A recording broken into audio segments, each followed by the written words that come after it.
અમૃતસરિતા ભાગ 2 પ્રકરણ 11 કૃપા સાધ્યનો અર્થ જ એ કે સાધન કરવાની જરૂર જ ક્યાં છે?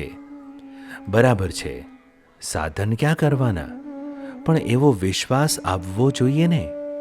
બરોબર યાદ રાખીએ કે ભગવાન કૃપા સાધ્ય છે એ સમજવા માટે એવો વિશ્વાસ જોઈએ કે કોઈ પણ સંજોગો ઊભા થાય તો પણ એ વિશ્વાસ ડગે નહીં.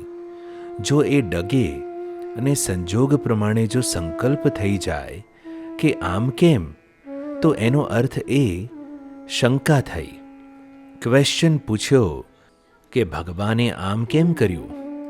વાત પતી ગઈ, અધ્ધરથી ક્યાં ઝીલ્યું. માટે કૃપા સાધ્ય ભગવાનનું વચન જો અધ્ધરથી ઝીલે તો કશા સાધન ન કરે તો પણ પામી જાય. પણ જો એવો વિશ્વાસ હોય તો આપોઆપ વર્તન સહજ બની જાય. આ એક ખૂબી છે.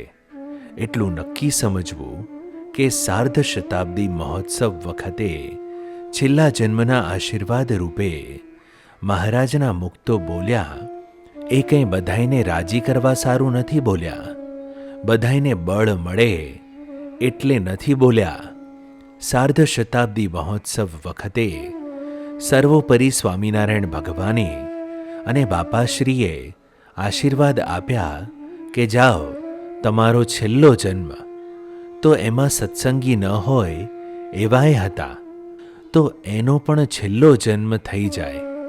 જો એમાં એને શંકા ન રહે તો થયા વગર રહે જ નહીં, આ જ જન્મે થઈ જાય.